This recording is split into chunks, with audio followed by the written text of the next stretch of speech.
आप में से कितने लोगों ने स्टीव जॉब्स की स्टैनफोर्ड कमेंसमेंट स्पीच देखी है?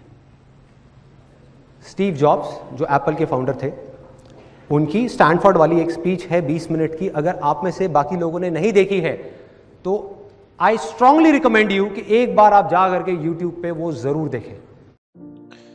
नमस्कार दोस्तों, उम्मीद करता हूँ आप स्वस्थ होंगे। मैं आज बात कर रहा हूँ स्टीव जॉब्स की, जिन्होंने अपनी ज़िंदगी की सच्चाई 3 कहानियों में पेश की स्टैनफोर्ड विश्वविद्यालय कैलिफोर्निया में, जिसे मैं अपने माध्यम से आप तक पहुँचा रहा हूँ। इसे सुनकर आपको नई ऊर्जा एवं आपकी ज़िंदगी में एक बड़ा परिवर्तन आएगा। दुनिया के सर्वश्रेष्ठ विश्वविद्यालयों में से एक में आपके साथ होने पर मैं खुद को सम्मानित महसूस करता हूँ। मैंने कॉलेज की पढ़ाई कभी पूरी नहीं की और ये बात कॉलेज की ग्रेजुएशन संबंधी पढ़ाई को लेकर सबसे सच्ची बात है। आज मैं आपको अपने जीवन की 3 कहानियाँ सुनाना चाहता हूँ। इनमें से पहली कहानी की शुरुआत इस तरह होती है कि रीड कॉलेज में पहले 6 महीनों के बाद ही मैं बाहर आ गया था। करीब 18 महीनों तक मैं इसमें किसी तरह बना रहा, लेकिन बाद में वास्तव में मैंने पढ़ाई छोड़ दी। पैदा होने से पहले ही मेरी पढ़ाई की तैयारियां शुरू हो चुकी थी। मेरी जन्मदात्री माँ एक युवा अविवाहित कॉलेज ग्रेजुएट छात्र थी और उन्होंने मुझे किसी को गोद देने का फैसला किया। वे बड़ी शिद्दत से महसूस करती थी कि मुझे गोद लेने वाले कॉलेज ग्रेजुएट हो, इसीलिए जन्म से पहले ही तय हो गया था कि एक वकील और उनकी पत्नी मुझे गोद लेंगे। पर जब मैं पैदा हो गया तो उन्होंने महसूस किया था कि वे एक लड़की चाहते थे। इसलिए उसके बाद प्रतीक्षारत मेरे माता पिता को आधी रात को फ़ोन पहुंचा। उनसे पूछा गया कि हमारे पास एक लड़का है, क्या वे उसे गोद लेना चाहेंगे? उन्होंने जवाब दिया हाँ। मेरी जीविका माता को जब पता चला कि वे जिस माँ को मुझे गोद देने जा रही थी, उन्होंने कभी कॉलेज की पढ़ाई नहीं की और वो मेरे भावी पिता हाई स्कूल पास भी नहीं थे, तो उन्होंने गोद देने के कागजों पर हस्ताक्षर करने से मना कर दिया। और वह इसके कुछ एक महीनों बाद तभी मानी जब मेरे माता पिता ने वादा किया कि वे एक दिन मुझे कॉलेज पढ़ने के लिए भेजेंगे। 17 वर्षों बाद मैं कॉलेज पढ़ने गया, लेकिन जानबूझकर ऐसा महंगा कॉलेज चुना जो कि स्टैनफोर्ड जैसा ही महंगा था, और मेरे कामगर श्रेणी के माता पिता की सारी बचत कॉलेज की ट्यूशन फीस पर खर्च होने लगी। 6 महीने बाद मुझे लगने लगा कि इसकी कोई कीमत नहीं है, पर मुझे ये भी पता नहीं था कि मुझे ज़िंदगी में करना क्या था, और इसी बात का तो और भी पता नहीं कि इससे कॉलेज की पढ़ाई में कैसे मदद मिलेगी। लेकिन मैंने अपने माता पिता की जीवन की सारी कमाई को खर्च कर दिया था, इसलिए मैंने कॉलेज छोड़ने का फैसला किया और भरोसा रखा कि इससे सब कुछ ठीक हो जाएगा। हालांकि शुरू में यह विचार डरावना था, लेकिन बाद में ये मेरे सबसे अच्छे फैसलों में से एक रहा। कॉलेज छोड़ने के बाद मैंने उन कक्षाओं में प्रेस लेना शुरू किया जो मनोरंजक लगती थी। उस समय मेरे पास सोने का कमरा भी नहीं था, इसीलिए मैं अपने दोस्तों के कमरों के फर्श पर सोया करता था, कोक की बोतलें इकट्ठा करके खाना का इंतज़ाम करता और हरे कृष्ण मंदिर में अच्छा खाना खाने के लिए प्रत्येक रविवार की रात 7 मील पैदल चलकर जाता। पर बाद में अपनी उत्सुकता और पूर्वाभ्यास को मैंने अमूल्य पाया। उस समय रीड कॉलेज में कैलिग्राफी की सबसे अच्छी शिक्षा दी जाती थी। इस कॉलेज के परिसर में लगे पोस्टर, प्रत्येक टावर पर लगा लेबल खूबसूरती से कैलीग्राफ होता था, जो कि मैं पहले ही कॉलेज की पढ़ाई छोड़ चुका था और अन्य कक्षाओं में मुझे जाना ही नहीं था। इसलिए मैंने कैलीग्राफी की कक्षा में प्रवेश ले लिया। वहाँ रहते हुए मैंने विभिन्न टाइप फेसों के बारे में बारीकियों जानी और महसूस किया कि ये किसी भी साइंस की तुलना में अधिक सुंदर और आकर्षक है। इन बातों के मेरे जीवन में किसी तरह के व्यवहारिक उपयोग की कोई संभावना नहीं थी, लेकिन 10 वर्षों के बाद मैकिन्टोश के पहले कंप्यूटर को डिज़ाइन करते समय हमने अपना सारा ज्ञान उसमें उड़ेल दिया। ये पहला कंप्यूटर था जिसमें सुंदर टाइपोग्राफी थी। अगर मैंने उस कोर्स को नहीं किया होता तो मैक का मल्टीपल टाइपफेस इतना सुंदर नहीं होता, और चूंकि विंडोज़ ने मैक की नकल की, इसीलिए इसके बगैर किसी भी पर्सनल कंप्यूटर में ये बात ही नहीं होती। अगर मैंने कॉलेज नहीं छोड़ा होता तो कैलिग्राफी क्लास में नहीं गया होता और पर्सनल कंप्यूटर में उतनी सुंदर टाइपोग्राफी नहीं होती जितनी है। जब मैं कॉलेज में था तो जीवन में आगे बढ़ने की ऐसी किसी संभावना को नहीं देख पाता, लेकिन 10 साल बाद बिल्कुल स्पष्ट दिखाई देती थी। आमतौर पर आप भविष्य में पूर्वानुमान लगाकर आगे नहीं बढ़ सकते हैं और इस तरह के कदमों को अतीत से ही जोड़कर देख सकते हैं। इसलिए आपको भरोसा रखना होगा कि ये संकेत आपको भविष्य में मददगार साबित होंगे। इन्हें आप साहस, भाग्य, जीवन, कर्म या कोई भी नाम दें, लेकिन मेरे जीवन में इसके प्रयोग ने कभी निराश नहीं किया और इससे मेरे जीवन में सभी महत्वपूर्ण बदलाव आए।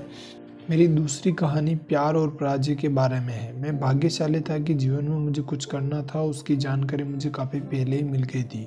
वॉच और मैंने एप्पल को अपने माता पिता के गैराज में शुरू किया था और तब मैं 20 वर्ष का था। कड़ी मेहनत से 10 वर्षों में एप्पल मात्र 2 लोगों की कंपनी से $2 अरब की और 4000 कर्मचारियों से अधिक की कंपनी बन गई। तब हमने अपना सबसे अच्छा उत्पाद मैकिंतोश जारी किया था।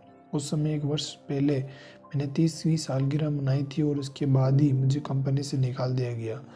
जब कंपनी आपने ही शुरू की हो तो कैसे आपको उससे निकाला जा सकता है। जैसे एप्पल बढ़ती गई, मैंने अपने से ज़्यादा प्रतिभाशाली व्यक्ति को कंपनी चलाने के लिए रखा। 1 साल तक सब कुछ ठीक चलता रहा, लेकिन बाद में भविष्य की योजनाओं को लेकर मतभेद होते गए और अंत में विवाद हो गया। हमारे विवाद के बाद बोर्ड ऑफ डायरेक्टर्स ने उसका पक्ष लिया और 30 वर्ष की उम्र में कंपनी से बाहर हो गया। अपने व्यस्क जीवन में मैंने जिस पर अपना सब कुछ लगा दिया था वे जा चुका था और ये बात बहुत निराशाजनक बात थी। इसके बाद कुछ 1 महीनों तक मुझे नहीं सूझा कि क्या करूं। मुझे लगा कि मैंने पहली पीढ़ी के उद्यमियों को निराश किया और जब बटन मेरे हाथ में आने वाला था तब मैंने इसे गिरा दिया। मैं डेविड पैकर्ड और बॉब नॉइस से मिला और उनसे अपने व्यवहार के लिए माफ़ी मांगने का प्रयास किया। इस समय मैंने कैलिफोर्निया से ही भागने का मन बनाया, लेकिन धीरे धीरे कुछ बात मेरी समझ में आने लगी और मुझे वही सब कुछ अच्छा लगने लगा था जो कि कभी अच्छा नहीं लगता था।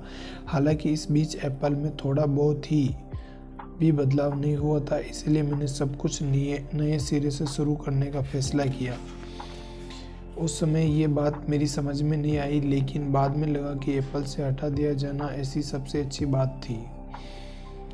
उस समय ये बात मेरी समझ में नहीं आई, लेकिन बाद में लगा कि एप्पल से हटा दिया जाना ऐसी सबसे अच्छी बात थी जो कि मेरे लिए कभी हो सकती थी। सफल होने का बोझ फिर से खाली होने के भाव से भर गया और मैं जीवन के सबसे अधिक रचनात्मक दौर में प्रवेश कर गया। अगले 5 वर्षों के दौरान मैंने कंपनी में नेक्स्ट और पिक्चर शुरू की और मुझे एक सुंदर महिला से प्यार हुआ जो कि मेरी पत्नी बनी। पिक्चर ने दुनिया की सबसे पहली computer animated feature film toy story बनाई और अब ये दुनिया का सबसे सफल एनिमेशन स्टूडियो है। एक असाधारण घटना के तहत एप्पल ने नेक्स्ट को खरीद लिया और मैं एप्पल में वापस आ गया। हमने नेक्स्ट में जो तकनीकी विकसित की है वे एप्पल के वर्तमान पुनर्जीवन की आधारशिला है। इसी के साथ ही लॉरेन और मेरा परिवार भी बढ़ा।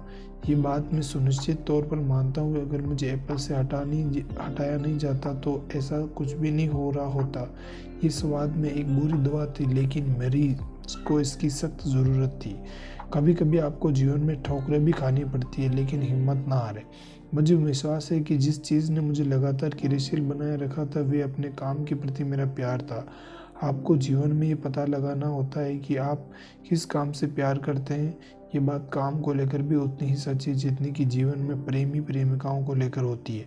आपका काम एक ऐसी चीज़ है जो आपके जीवन के एक बड़े खाली हिस्से को भरता है। महान काम करने की एकमात्र शर्त यही है कि आप अपने काम से प्यार करें। अगर आपको इसका पता नहीं है तो पता लगाते रहिए। दिल के सारे मामलों में आपको पता लगेगा कि ये आपको कब मिलेगा। जैसे जैसे समय निकलता जाता है उसके साथ ही आपका रिश्ता बेहतर होता चला जाता है, इसलिए रुके नहीं, उसकी खोज करते रहें। पढ़ा था जो कुछ इस प्रकार था, अगर आप अपने जीवन के प्रत्येक दिन को अंतिम मानकर जीते हैं तो किस दिन आप निश्चित तौर पर सही सिद्ध होंगे। इसका मुझ पर असर पड़ा और जीवन के पिछले 33 वर्षों में प्रत्येक दिन मैंने शीशे में अपने आप को देखा और अपने आप से पूछा कि अगर ये जीवन का आखिरी दिन हो तो क्या मैं वे सब करूँगा जो मुझे आज करना है। और जब कई दिनों तक इस प्रश्न का उत्तर नकारात्मक रहा तो मुझे पता लगा कि मुझे कुछ बदलने की ज़रूरत है। मैंने अपने जीवन के सबसे बड़े फैसलों को करते समय अपनी मौत के विचार को सबसे महत्वपूर्ण औजार बनाए, क्योंकि मौत के सामने सभी बाहरी प्रत्याशाएं, सारा घमंड, असफलता और यह व्याकुलता का डर समाप्त हो जाता है और जो कुछ वास्तविक रूप से महत्वपूर्ण है वे बचा रह जाता है। मैं सोचता हूँ कि जब आप याद रखते हैं कि आप मरने वाले हैं तो आपका सारा भय समाप्त हो जाता है कि आप कुछ होने वाले हैं। जब पहले से ही आपके पास कुछ नहीं है तो क्यों ना अपने दिल की बात माने। करीब 1 वर्ष पहले मेरा कैंसर का इलाज हुआ।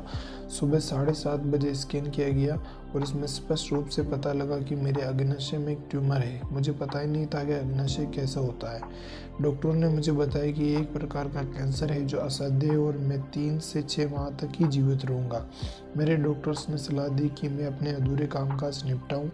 डॉक्टर ने कहा कि अपने बच्चों को जो आप 10 साल में बताने वाले हैं उन बातों को कुछ एक महीनों में बताएं। इसका अर्थ है कि आप पहले से तैयार हो जाएं ताकि आपके परिवार के लिए सभी कुछ सहज रहे। इसका अर्थ है कि आप अंतिम विदा लेने की तैयारी कर लें। पर डॉक्टरों ने अपने परीक्षणों में पाया कि मैं ऐसे कैंसर से पीड़ित हूँ जो कि ऑपरेशन से ठीक किया जा सकता है। मेरा ऑपरेशन किया गया और अब मैं पूरी तरह से ठीक हूँ। ये मौत के सबसे करीब होने का अनुभव था और मैं उम्मीद करता हूँ कि इस अनुभव के बाद मैं कुछ एक और दशक तक जी सकता हूँ। मैं आपसे कह सकता हूँ कि जब मौत उपयोगी हो तब इसके करीब होने का विचार पूरी तरह से एक बौद्धिक विचार है। मरना कोई नहीं चाहता। जो लोग स्वर्ग जाना चाहते हैं वे भी मरना नहीं चाहते, लेकिन ये ऐसा गंतव्य है जहाँ हम सबको पहुँचना ही है। कोई भी इससे नहीं बचा है और इससे जीवन की सबसे अच्छी खोज होना चाहिए। जीवन बदलाव का कारक है और पुराने के स्थान पर नया स्थान लेता है। आप लोग भी बूढ़े होंगे और इसके बाद की स्थिति से भी गुजरेंगे। आपका समय सीमित है, इसलिए इसे ऐसे नहीं जिए जैसे कि किसी और का जीवन जी रहे हो। दूसरे लोगों की सोच के परिणामों से प्रभावित ना हो और दूसरों के विचारों की बजाय अपने जीवन को महत्व दें। और सबसे महत्वपूर्ण बात है कि आप अपने दिल की बात सुने। आपको दिलो दिमाग को पहले से ही अच्छी तरह से पता है कि आप वास्तव में क्या बनना चाहते हैं।